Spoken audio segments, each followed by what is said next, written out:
Makanya orang yang kuat dan sehat itu yang bisa menguasai amarahnya ternyata memang.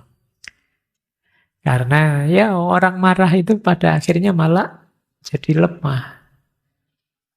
Yo kalau mengikuti penelitian-penelitian, kamu terancam di sini. Kalau sering marah dalam jangka panjang. Hipertensi, darah tinggi, jantung. Tadi ada hubungannya dengan perut, lambung, pencernaan. Kekebalan tubuhmu malah jadi lemah. Jadi kuncinya memang terletak di pengendalian. Nah, malam hari ini kita latihan mengendalikan satu hal yang banyak sekali orang tanya ke saya, gimana sih Pak caranya biar tidak mudah marah? Ini obat terbaik dari kemarahan adalah diam dan merenung. Kenapa diam? Karena kata-kata yang diucapkan dalam kemarahan seringkali disesali. Coba ya, mungkin banyak di antara kalian yang kalau marah diam. Mungkin diam karena tidak berani, atau diam karena memang tabiatmu begitu, jadi begitu diam, oh itu tanda-tanda kamu marah ini. Tapi kata Ibnu Qasim lebih baik begitu. Apalagi kalau tidak cuma diam, tapi juga merenung. Kamu mikir, kenapa ya kok saya jadi pemarah begini? Saya kok jadi baperan sekarang ya? Saya sambil mikir gitu untuk memperbaiki dirimu itu jauh lebih baik, kata Ibnu Qasim. Nah, kita mulai teori sekarang. Bedakan antara marah dengan agresi. Anger and aggression. Ini dua hal yang berbeda. Kalau kemarahan itu rasa. Kalau agresi itu tindakan. Agresi itu menyerang orang lain. Ini yang oleh Imam Ghazali disebut nafas sabu'iyah. Seperti binatang buas. Binatang buas itu kan agresif, menyerang orang lain. Marah itu manusiawi, tapi agresi menyerang orang lain tidak. Jadi agresi itu melampiaskan amarah dengan tindakan, tapi tindakan ini sifatnya negatif. Jadi jalan negatif pelampiasan amarah itu namanya agresi. Ini dua hal yang berbeda. Jadi kalau kamu bilang, Pak, manusiawi atau Pak saya marah? Ya, tapi ketika kamu menyerang orang, menyakiti orang, membalas, merusak orang lain, itu namanya agresi. Di yang itu tadi, yang disebut antara sebabnya dan efeknya bisa jauh lebih besar, lebih bahaya efeknya. Secara umum ya, ini di banyak sumber saya kumpulkan. Tentang manajemen kemarahan, menata biar kita tidak tenggelam dalam kemarahan. Yang pertama, mari kita kenali pemicunya dan tanda-tandanya. Ayo kita pahami diri kita ya. Saya itu Pak, kalau deket orang yang cerewetnya luar biasa, ngomong tidak berhenti-berhenti, itu saya mudah marah. Nah, kamu harus mulai hati-hati. Wih, saya baru kenalan teman-teman yang satu ini, wah cerewetnya luar biasa ini. Wah. Saya harus mulai menjaga agar tidak mudah marah. Ini namanya mengenali pemicu. Saya Pak, kalau dibohongi sudah selesai, sudah tidak mungkin saya. Nah, teman saya ini kok senengannya bohong ya, tukang ngapusi. Saya harus mulai hati-hati ini. Nah, ini namanya mengenali pemicunya. Apa yang sering membuatmu marah? Begitu kamu masuk ke situasi itu, mulai kamu hati-hati. Kemudian pahami tanda-tandanya juga. Kalau jantung saya sudah mulai berdebar keras, Pak, ini biasanya saya marah sudah. Keringat dingin, Pak, biasanya saya marah. Ya kamu yang ngerti ya, mungkin tiap orang beda-beda. Mungkin di yang lain tidak jantung sih, tapi mata rasanya pedes sekali.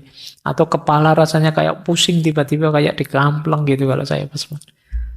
Mungkin tiap orang beda-beda. Pak, kalau saya jantung berdebar itu bukan marah Pak, tapi jatuh cinta Pak. Gitu ya.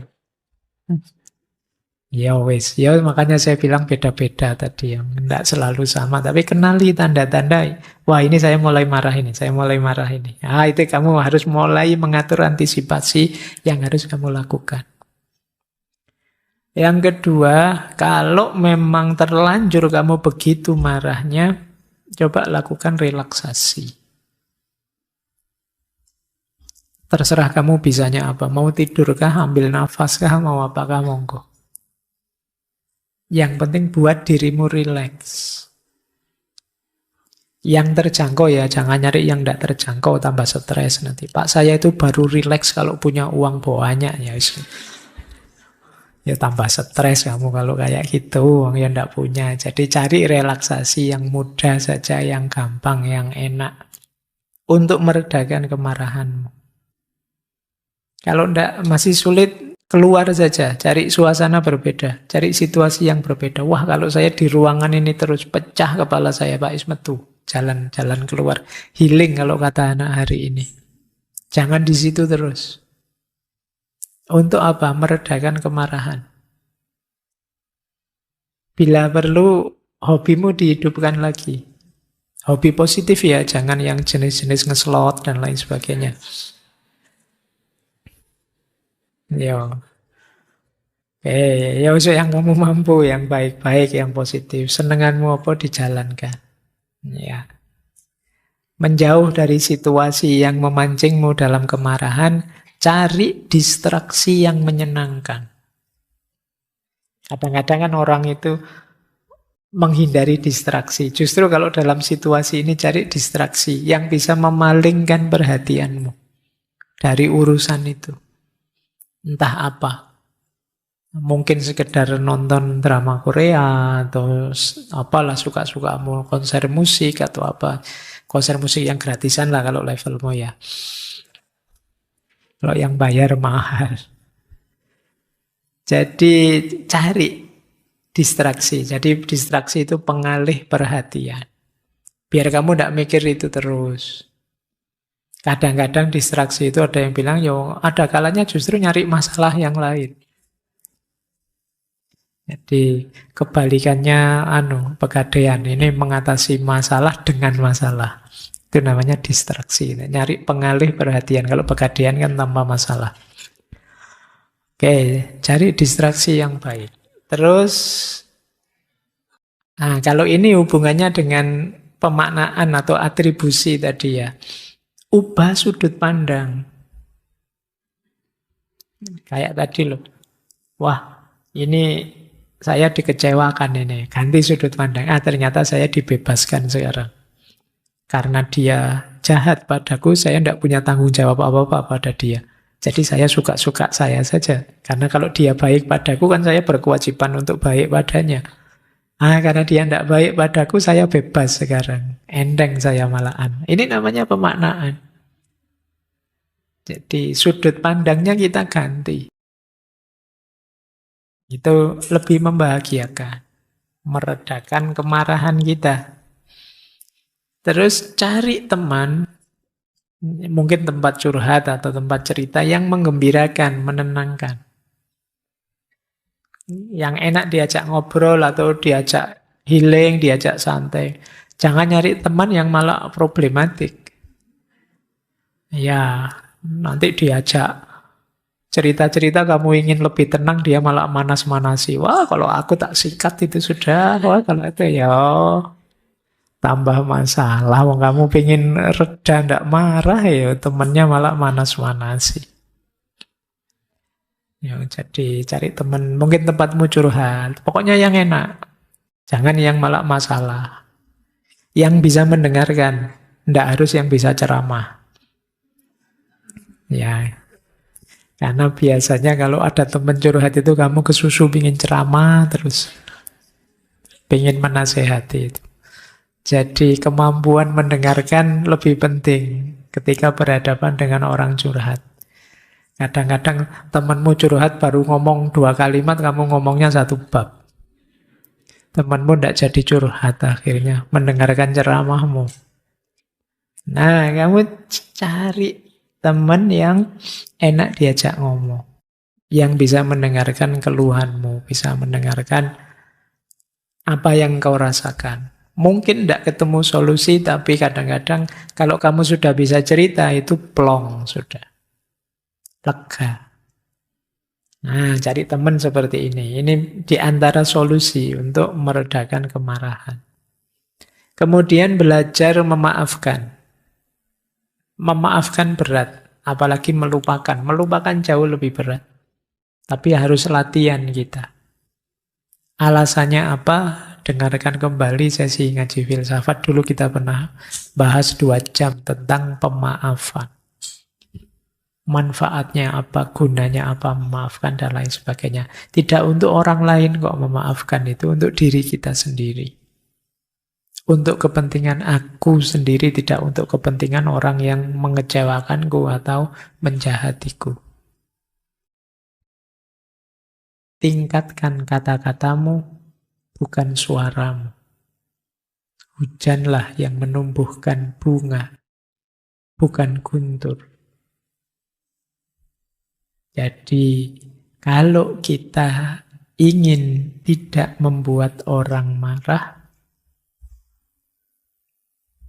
tingkatkan kata-katamu. Untuk kita punya kata-kata yang berkualitas, ya kita harus meningkatkan kualitas diri kita. Bukan suara kita. Orang marah itu kan biasanya suaranya keras. Justru yang bisa berefek ke temanmu, ke saudaramu itu bukan kerasnya suaramu, tapi kualitas kata-katamu. Hujanlah yang menumbuhkan bunga, bukan guntur. Ini kata Maulana Jalaluddin. Jadi, kalau memang kamu ingin menegur karena kemarahanmu, mengekspresikan luka dirimu pada orang lain, ya jangan dengan marah meninggikan suara. Tidak akan terlalu ngefek, paling hanya mengagetkan saja.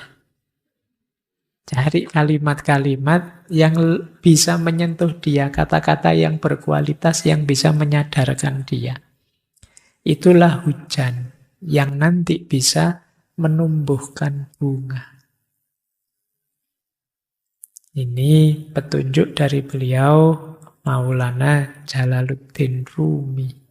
Sekarang level-levelnya. Nah, ini menarik ya, marah saja ada levelnya. Tidak cuma pedes. Ya, tidak cuma ayam geprokmu ada levelnya. Ternyata ya marah ada levelnya juga. Dari marah yang ringan sampai marah paling berat. Levelnya ada 5. Marah itu. Level yang paling ringan namanya irritation. Irritation itu ketika kamu merasa terganggu sedikit, tidak nyaman oleh seseorang atau satu perilaku tertentu. Nah, ini namanya irritation. Tidak semarah itu sih, tapi saya ya terganggu. Misalnya kamu ngaji sini, kan duduk bareng-bareng itu. Ada teman sebelahmu garuk-garuk terus sambil goyang-goyang. Iki ngopo tuh yang ngaji kok ribet terus, misalnya kamu kan jengkelnya luar biasa itu. Ini sebenarnya ya ndak marah sih, kamu ndak akan negur dia sambil enggak. Cuma kamu merasa risih saja gitu ya temanku ini. Ini namanya irritation. Jadi kayak kamu belajar tiba-tiba temanmu nyetel musik. Bukan kerasnya sih, cuma lagunya kok itu kamu sebel banget terus. Nah, itu kan kamu terganggu. Kalau keras kan kamu bisa negur, kamu agak marah. Ini ndak keras, dia dengerin pelan-pelan. Tapi kok lagu itu yang diputar terus diulang-ulang tiap hari, ndak ganti-ganti misalnya. Itu lagi. Nah, ini irritation. Ya jengkel sih, tapi ya ndak segitunya, ya ndak apa-apa. Biasanya cepat hilang. Yang jenis irritation ini kadar marah yang paling ringan. Di atas irritation ada frustration, frustasi. Frustasi itu ketika ada sesuatu yang menghalangi tercapainya tujuan atau keinginan. Dan kamu merasa tidak berdaya karena itu. Ini lebih dari iritasi. Misalnya, kamu mau ujiannya jam 7. Kamu sudah berangkat sih sejak setengah 7. Hitunganmu 20 menit nyampe. Kok di jalan macet, entah ada apa. Wah, itu kamu marah, level frustasi. Kamu hopeless sudah. Wis ndak bisa ujian ini, alamat ndak lulus ini, wis ini. Frustasi. Jadi, kamu berangkat ngaji, tengah jalan hujan terus. Ndak bawa jas hujan. Mau nekat terus, mosok ngaji sambil basah-basahan. Ndak enak. Mau ndak nekat nanti ndak jadi ngaji. Akhirnya kamu berteduh pinggir jalan sambil misuh-misuh dewe. Ki ngopo ya ndak ngapa-ngapain, ndak ada. Ini namanya frustasi. Jadi mungkin kalian sering ngalami ini. Situasi yang kamu ndak bisa mengendalikan sudah. Dan itu menghambat keinginanmu. Kalau tadi yang iritasi kan kamu masihlah cuek saja bisa selesai. Kan gitu.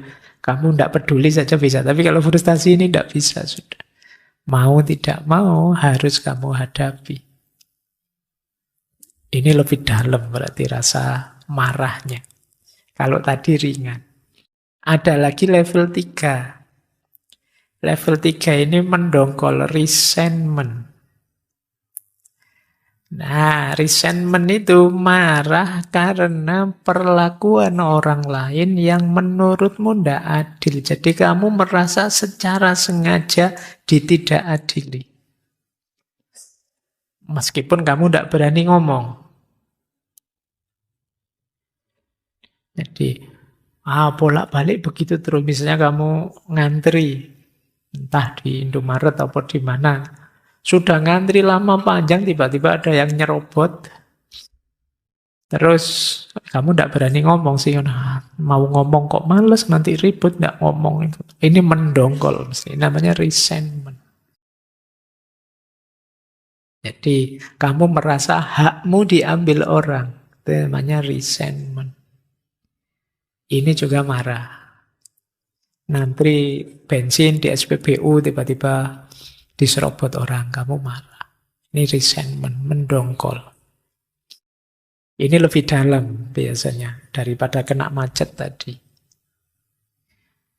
Nah, ini level 3-nya marah. Ada lagi level 4-nya marah. Level 4-nya marah itu moderate anger. Moderate anger itu lanjutannya yang ketiga tadi, tapi sekarang kamu mulai mengekspresikannya. Kamu mulai menunjukkan gejala bahwa kamu marah. Ini sudah moderate anger. Mungkin kamu debat, mungkin kamu marah. Tadi orang yang ngantri mbok bisu-bisui. Kenapa kamu kok nyerobot saya? Kamu harus di belakang. Saya sudah ngantri lebih awal ini. Ini kamu sudah berani mengekspresikan, namanya moderate anger. Kalau yang sebelumnya, yang mendongkol tadi, itu ya kamu diam saja, tapi dongkolnya luar biasa. Tapi sekarang kamu tidak kuat sudah. Diam saja, ini saatnya saya speak up, saya harus ngomong ini. Ini namanya resentment. Oke, ini biasanya sudah level pedesnya, level marahnya sudah level 4. Kalau sudah itu wis kamu tidak kuat. Ada lagi puncaknya marah. Ini marah level 5, ini karetnya 5 sudah ini. Ini sudah amarah, ini sudah intensif. Biasanya kalau sudah di sini, kamu mulai kehilangan kendali sudah. Kamu mungkin bisa mulai mukul, mulai teriak tidak terkendali, melakukan tindakan-tindakan pada orang lain. Ini yang disebut rage. Jadi kamu mulai sudah tidak terkontrol ini, mulai kumat, kamu keluar aslinya sudah. Kosakatanya berubah sudah. Yang semula lemah lembut sekarang sudah tidak peduli itu sudah. Kebun binatang bisa keluar semua kalau sudah di sini. Ini namanya rage. Nah, jadi ini juga bisa jadi tips. Kalau kalian sedang marah, coba kamu cek, ini marah level berapa ya ini. Itu untuk ngerem biar kamu ndak sampai level paling tinggi. Wah, ini saya sudah Jadi kalau ada temenmu ganggu kamu, kamu peringatkan dia, hati-hati loh, saya sudah level 4 ini. Kalau sudah 5, saya ndak peduli lagi sudah. Nah, jadi buat warning temanmu sebenarnya ngingetin dirimu juga sih ini 4 ini kalau ndak hati-hati saya lepas kendali setelah ini.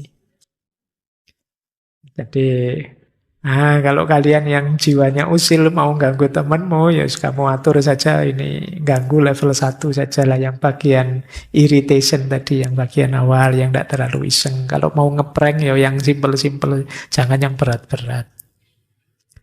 Karena hati-hati kalau kamu level marahnya sudah sangat dalam, lepas kendali. Kalau lepas kendali bisa nanti hasilnya malah jadi menyesal.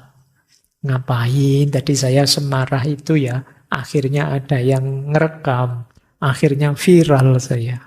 Nah, kan ada itu kan sampai ngeluarin pistol itu kan sebenarnya saking marahnya mungkin karena apa. Tapi ya sekarang di mana-mana ada CCTV, ada rekaman, akhirnya viral dan kamu menyesal. Itu tadi yang disebut oleh Marcus Aurelius. Betapa banyak akibat dari kemarahan itu lebih besar daripada sebabnya.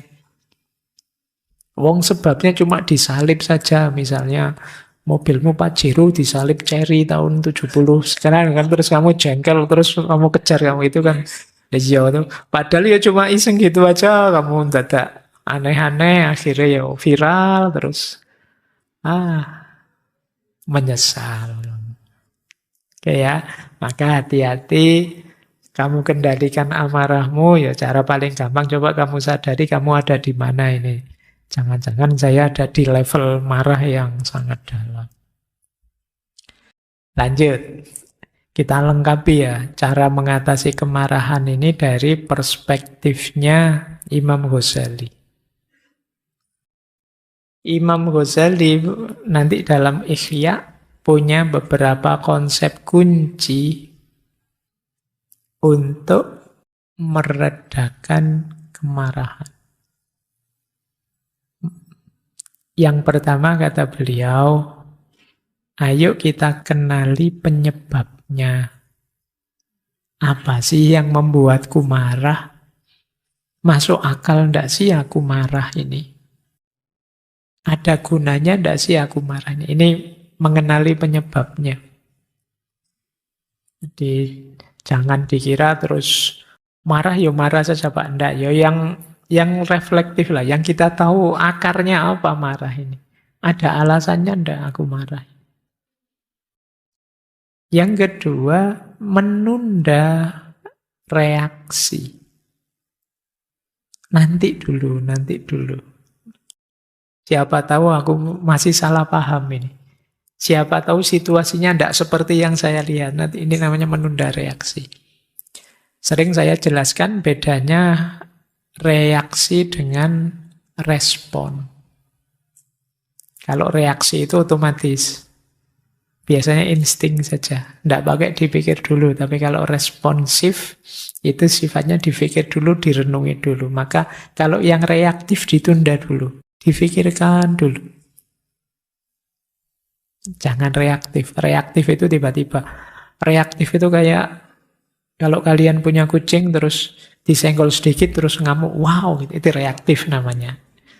Dia tidak pakai mikir itu kan reaktif. Tapi kalau responsif itu dipikir dulu. Ini kok dia ganggu saya kayak gini. Ini dasarnya apa kira-kira?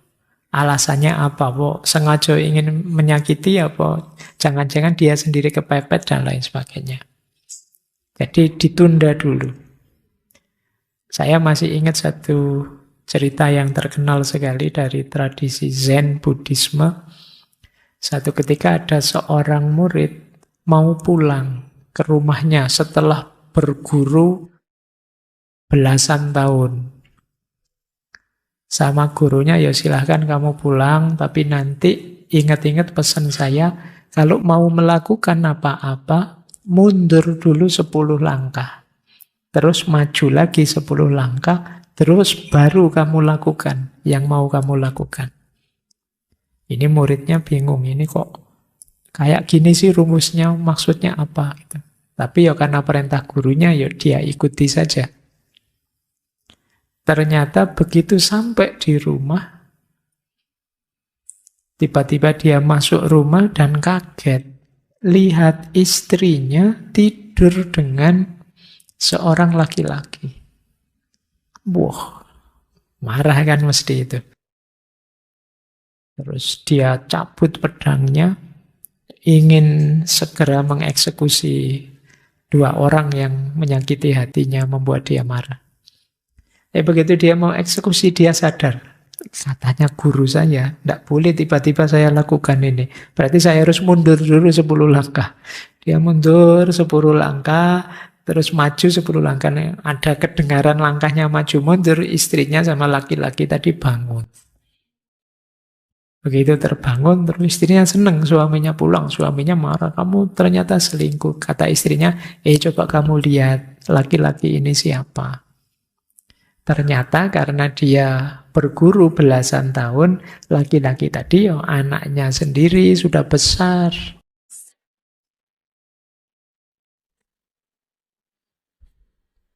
Lah iya ya belasan tahun ya anaknya sudah besar.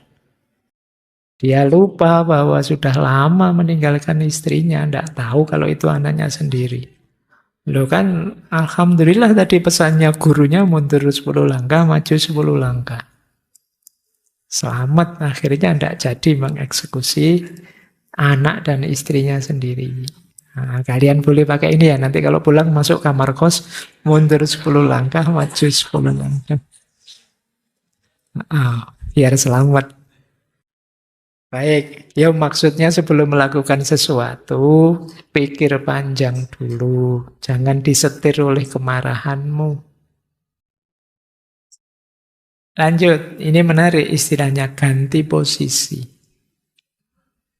Ganti posisi itu maksudnya gini loh, kan ada hadis itu Rasulullah bilang, jika engkau sedang marah, kalau engkau berdiri maka duduklah. Kalau engkau sedang duduk maka berbaringlah. Maksudnya apa? Jangan reaktif tadi loh. Caranya menarik diri sebentar. Mungkin minggir dulu, masuk kamar dulu, apa dulu. Jadi biar tidak dibelenggu oleh kemarahanmu. Nah itu istilahnya ganti posisi. Atau pergi-pergi kemana dulu lah, jangan di situ terus. Biar tidak marah terus-terusan. Itu yang ketiga. Yang keempat, ta'awudz banyak-banyak. Kata Imam Ghazali. Diperbanyak ta'awudnya. Karena kata beliau ini setannya sedang berpesta kalau kamu sedang marah. Maka berlindung pada Allah dari godaan setan. A'udzubillahi minasyaitonirrajimnya diperbanyak. Jangan alhamdulillah. Jadi ta'awud. Minta perlindungan dari dirimu sendiri dan godaan setan. Kemudian, seandainya tetap harus marah, hitung konsekuensinya. Dilampiaskan, ya silahkan, tapi jangan sampai yang kontraproduktif, yang seperti kata Marcus Aurelius tadi, yang sebabnya lebih kecil, efeknya lebih besar. Kerugiannya jauh lebih besar. Nah itu jangan. Ayo dihitung konsekuensinya. Bisa saja sih saya pukuli dia, tapi nanti efeknya mesti nanti saya di penjara, dia juga masih saudara, terus jadi repot semua, susah semua nanti keluarga. Nah, itu namanya menghitung konsekuensi jangka panjang.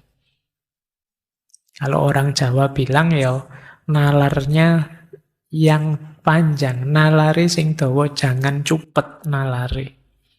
Jangan bernalar pendek, hanya melampiaskan kemarahan sesaat, tapi menanggung kesulitan seumur hidup. Maka hitung konsekuensi dari kemarahanmu. Ini beberapa nasihat dari Imam Ghazali. Mari kita sadari kadang-kadang kemarahan itu sebenarnya, ini pakai bahasa Inggris ya, tidak apa-apa. Embarrassment, malu. Shame juga malu. Embarrassment itu malu yang temporer. Jadi malu temporer itu kayak kalian misalnya kayak jalan di atas panggung jatuh, itu kan temporer. Kalau sudah selesai bangkit ya tidak ada masalah, tidak ada hubungannya dengan harga diri. Tapi ada kalanya shame. Kalau shame itu ya malu yang menyangkut harga diri sudah. Kayak kamu dikhianati, direndahkan orang, itu menyangkut harga diri. Itu biasanya jatuhnya shame. Dipermalukan di depan orang banyak, jatuhnya shame. Tapi kalau sekedar kepleset, gelas jatuh, minuman tumpah, itu kan ya masih embarrassment saja. Malu temporer yang level rendah. Tapi ada malu yang level tinggi. Dua-duanya bisa membuat kita marah. Karena ada sesuatu yang tidak beres. Baik embarrass maupun shame. Ada kalanya kecewa. Karena kecewa maka saya marah. Aku kecewa padamu dan buah kekecewaan itu kemarahan. Cemburu juga bisa melahirkan marah. Jadi, casingnya kemarahan, tapi di dalamnya kecemburuan. Jadi kalau tiba-tiba ada teman, kamu kok marah-marah terus padaku sih, apa sih salahku? Coba kamu introspeksi, jangan-jangan itu bukan marah, tapi dia cemburu padamu. Jadi ada hal yang dia cemburui.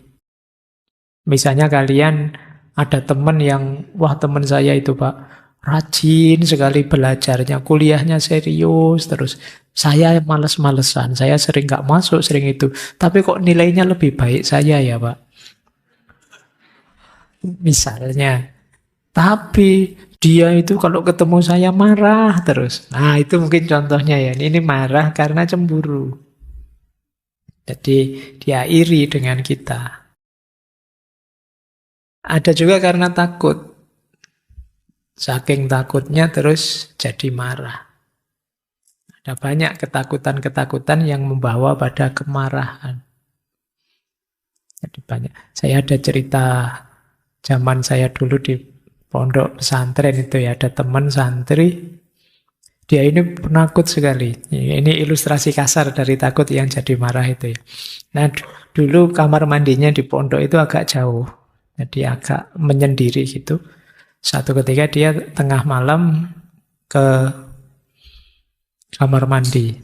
Gelapnya luar biasa itu. Nah, begitu dia di kamar mandi, mungkin ada angin, ada apa.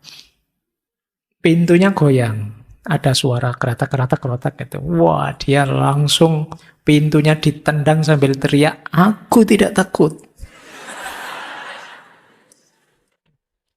Jadi dia marah ke pintunya, dia marah karena jadi pintunya ditendang sambil teriak keras-keras itu. Oh, rawati aku, ayo. Justru menunjukkan dia sedang ketakutan. Meskipun kalimatnya aku tidak takut. Itu kan kemarahan yang diawali dari ketakutan. Kadang-kadang kita begitu. Begitu kita ketakutan, kita justru nekat. Amarahnya muncul. Ini yang disebut emosi sekunder.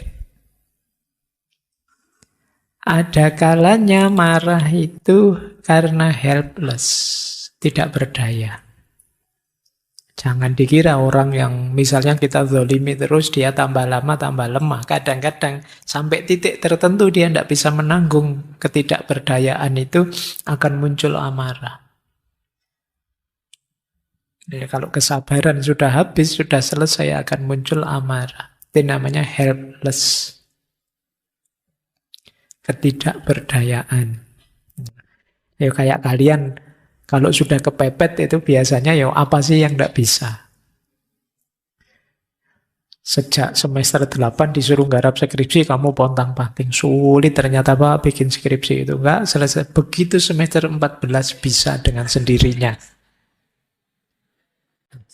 Jadi itu dahsyatnya daya kepepet. Ya kan ada teorinya itu.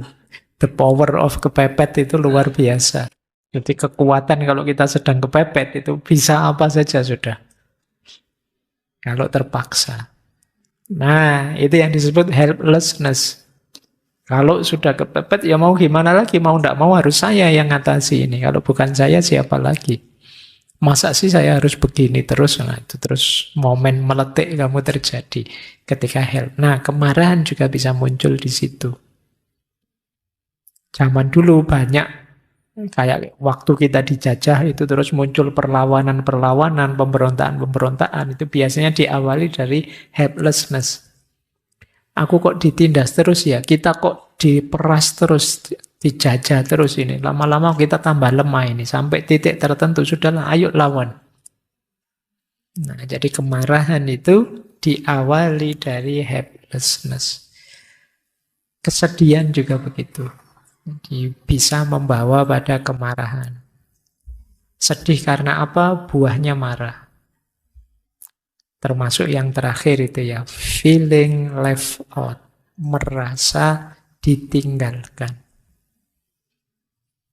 Ini juga membuat orang marah. Jadi ada kalanya amarah itu sebenarnya sekunder saja. Primernya adalah hal yang lain, emosi yang lain. Berarti apa? Mengendalikannya tidak langsung ke amarahnya, tapi akar kemarahan sendiri itu apa? Apakah rasa malu, apakah kecewa, apakah ketakutan, apakah kesedihan, dan lain sebagainya. Baik, sekarang kita tahu ya apa itu kemarahan, baik secara primer maupun sekunder. Saya lanjutkan. Ini jenis marah alternatif. Aneh-aneh ya, wadah. Ini jenis marah yang khas. Ini namanya beda-beda. Mungkin teman-teman juga sering mengalami seperti ini. Yang pertama ada istilah chronic anger. Kemarahan yang kronis. Ini seringkali berhubungan dengan watak. Jadi orang yang marah terus. Nesu wae ora tau ono. Ini namanya chronic anger. Ini hati-hati kalau agak bablas sedikit harus perlu psikiater kamu. Jadi ndak pernah senyum, ndak perlu sini nesu, ada apa dikit marah, ada apa dikit marah. Ini namanya kamu sudah kronis marahmu. Dan ada mungkin ya tipe orang tertentu yang gampang sekali marah. Oleh hal-hal kecil saja marah. Kadang-kadang dia menyusahkan sekelilingnya. Diberi apa saja, mengalami apa saja, dilihat titik negatifnya sehingga dia marah. Jadi ini namanya chronic anger. Ketika seseorang marah terus-menerus dalam jangka waktu lama, ya tentu saja efeknya ke mental dan juga fisik pasti. Jangan dikira nanti ada ureanya. Kenapa fisik juga ngefek bagi orang yang terus-menerus marah. Bahkan situasi biasa-biasa saja orang bisa marah. Yo kayak tadi lo contohnya misalnya ada yang gelasnya guling terus minumannya jatuh. Itu kan biasa saja. Yo gelas kesenggol ada isinya, mesti isinya tumpah. Kan simpel saja. Tapi terus marah temanmu. Itu gimana? Atau kok ndak hati-hati wong bawa gelas itu. Alah yo biasa saja. Yo dibersihkan kan bisa. Tapi kalau kamu marah. Ngalami hal biasa-biasa. Kamu jadinya marah. Itu kamu mungkin ngalami chronic anger ini. Orang lain ngalami begitu ndak marah lah. Kok kamu marah? Nyari sandal baru keluar, sandalku mana ya? Tinggal sabar sebentar dicari ada, tapi sebelum ketemu kamu sudah marah-marah. Ngamuknya didulukan. Nah, ini namanya kamu kena chronic anger. Ada yang tidak beres sedikit, marahnya kamu dulukan. Nanti klarifikasinya nanti, pokoknya nesu dhisik. Nanti kalau diingetin, biar aja, yang penting kan lega. Yos. Ya, sing waras ngalah. Ya, kadang-kadang harus begitu ya. Baik, coba ya semoga tidak ada yang di sini yang kena penyakit kronik marah, gampang marah, nesunan. Bahasa Jawanya nesu. Terus ada jenis kedua. Ini juga tidak sehat. passive anger. Passive anger itu orang yang sebenarnya dia marah, tapi dia tidak berani menyatakannya terang-terangan. Misalnya diperintah oleh sopo atasanmu, apa orang tuamu itu. Kamu sebenarnya marah tapi tidak berani ngomong. Akhirnya apa? Kalau diperintah males-malesan, menunda-nunda, atau kamu sinis, atau kamu meremehkan orang, itu biasanya karena sebenarnya kamu marah pada dia, tapi kamu tidak berani melampiaskan atau menyatakan bahwa saya marah. Akhirnya ya kamu mengekspresikannya dengan cara berbeda. Biar saja temanku, biar dia sakit, makanannya tak kasih apa. Misalnya kamu diam-diam saja melampiaskannya, tidak bilang-bilang. Jadi kemarahanmu kamu lampiaskan dengan cara yang berbeda. Kamu dititipi suruh beli makan, kasih saja lombok 10 sambelnya, kasih yang paling pedas, kasih itu. Jadi kan kadang kalau diajak ngomong sinis kamu. Kalau dia isinya ngeritik terus, temenmu tanya apa saja salah. Tapi kamu tidak berani bilang bahwa aku itu tidak cocok sama kamu ini loh. Aku marah padamu ketika itu loh, tapi kamu tidak berani bilang. Jadi kamu hanya melipir-melipir untuk melampiaskan kekesalanmu. Ini namanya passive anger. Kemarahanmu tidak selesai, kamu hanya mencari pelampiasan-pelampiasan sampingan untuk balas dendam. Nah, ini ciri kedua. Ada lagi ciri ketiga. Internalized anger. Jadi kemarahan yang dipendam. Kalau tadi mending pasif itu kamu lampiaskan dengan hal-hal kayak sinis, kayak menunda-nunda dan lain sebagainya. Tapi kalau kemarahan yang dipendam ini, yang kamu rusak dirimu. Kamu jadi depresi sendiri, cemas sendiri, rendah diri sendiri, menyalahkan diri sendiri. Kadang-kadang yang salah temanmu pun kamu salahkan aku. Dirimu sendiri. Jadi temanmu yang salah melakukan apa? Harusnya kamu marah. Misalnya kamu diganggu temanmu. Yang kamu salahkan dirimu. Kenapa sih aku ini kok mau saja diganggu? Kenapa sih aku ini kok lemah bisa saja diganggu? Malah kamu sendiri yang kamu salahkan. Ini namanya kemarahan internalized anger. Jadi kemarahan yang kamu pendam sendiri pada akhirnya menghancurkan dirimu sendiri. Mungkin karena mau balas tidak berani. Bahkan secara pasif pun tadi tidak berani. Akhirnya kamu salahkan dirimu. Kenapa aku jadi orang kok terlalu lemah? Kenapa aku jadi orang kok terlalu sabar? Nah, ini. Terus kamu salahkan dirimu. Apa salahku? Apa dosaku? Nah, jadi akhirnya ya kamu stres sendiri, depresi sendiri, kamu simpan sendiri. Orang yang membuatmu marah, tidak sadar kalau dia membuatmu marah, wong kamu simpan. Kamu pendam sendiri. Baik, jadi 3 ini yang saya sebut variasi alternatif dari kemarahan. Jadi ada kemarahan yang dipendam, ada gaya marah yang pasif, ada kemarahan yang kronis. Jadi kronis, pasif, dan yang dipendam. 3 hal. Selain 5 level marah tadi. Yuk. Mungkin menarik untuk teman-teman ya. Saya baca cepat saja mengingat waktunya.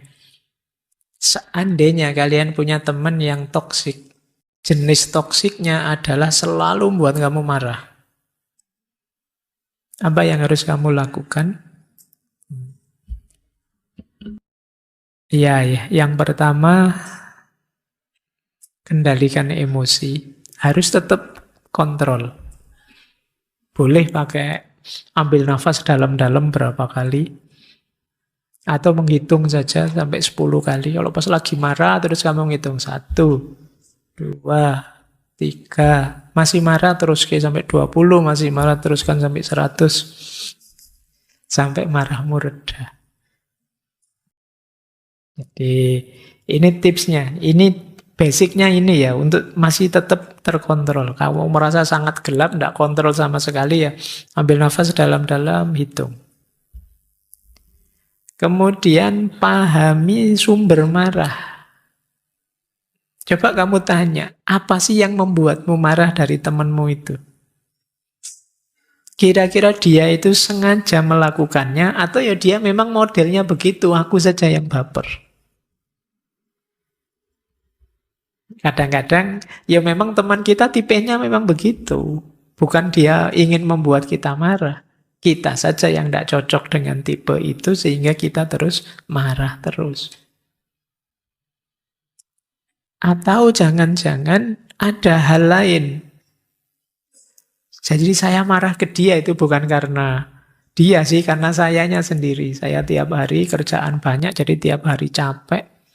Tiap hari tertekan secara emosi, kebetulan dia teman kos saya, jadi tiap hari ketemu dia jadi pelampiasan. Ternyata masalahnya di saya, bukan di dia. Nah, coba ini yang disebut, ayo kita cari sumber marahnya di mana. Kemudian, tetapkan batasan. Tetapkan batasan itu ya kalau memang dia masalahnya, ada hal yang teman-teman tidak suka dari dia, ya, sampaikan secara asertif. Secara asertif itu tidak menuduh, menjatuhkan, tapi dengan kalimat yang tegas tapi tidak merendahkan. Misalnya, saya tidak nyaman kalau kamu seperti itu terus. Bukan kamu itu kok yo bodoh sekali jadi orang, nyusahi saya terus. Ini tidak asertif namanya. Coba pakai kalimat yang lebih asertif, biar temanmu nyaman juga, meskipun kamu tegur. Kalau masih sulit, jaga jarak saja tidak apa-apa. Ada kalanya memang kita punya teman yang sangat toksik, ya kita memang agak harus menjauh. Kalau kita merasa tidak kuat, terus-terusan dekat dia.